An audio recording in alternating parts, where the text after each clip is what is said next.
Hi everyone, it's Dominic from Keyframe Creative here. Today I'm going to be looking at the Generative Recolor tool in Adobe Illustrator and showing you how you could use that in real-world scenarios. So let's start by looking at this first example, which is just a simple beach scene here, all vector artwork. So what I'm going to do is select the whole thing. I'm going to edit colors and Generative Recolor. You get a little text prompt here. And you can keep things simple and type in a prompt like green, for example, and then it will give you a few different variations on that color choice. So you can just see, as it says in the box, green. What I'm going to do is type in sunset. So we'll change this from a daylight scene to a sunset scene. So looking at these, they're not bad. It's a good starting point. But what you can do is get a bit more detailed by breaking this down object by object. So what I mean by that is I'm going to start with the sky, then the trees, and then the bushes, and we're going to do those all separately to see how it goes. So starting with the sky, we're going to type sunset sky. There we go. I like this kind of subtle color variation here. And then we'll take these trees and do the same thing again.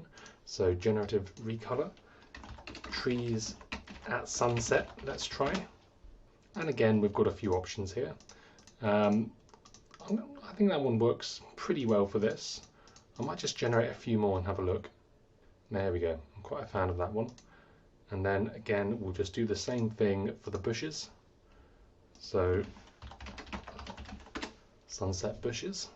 And there we go. A few different options here to pick from. So to keep it all in theme, let's go for that one.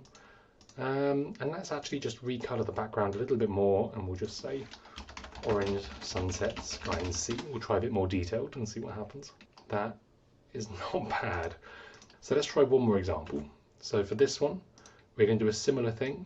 We're going to try and make the background more subtle so that the characters in the foreground stand out. So what I'm going to do, edit colors, Generative Recolor, and we're going to say subtle shades of blue for the background and see what it comes up with. So those aren't bad. I'd say that's probably the closest one because it's kind of mostly kept it all within that same shade. And maybe for these characters, to make them stand out a little bit more, we will go for shades of red. And actually, she would need a bit more detail on her face, but that's a pretty good starting point. I'll leave it like that for now. And then what I would probably do is then go in afterwards and maybe mess around with the saturation settings. So for the background here, I'd probably take away a little bit of saturation there. And if you have a look at the before and after, you can see it gives you a little bit of a way to add a bit more of a stylistic choice. Have a bit of a sunset scene there. So that's just a first little introduction into how this tool works. So the applications of the Generative Recolor tool are pretty vast. You imagine you have a series of illustrations you want to kind of unify. Also in an agency setting like ours at Keyframe Creative, last minute client requests to change visuals are not uncommon. So that's all for today's tutorial. Thanks for joining me. If you have any questions or want to learn more about a specific tool, then just leave a comment below. And don't forget to like and share the video for more Adobe insights and tips. All right, I'll see you again soon.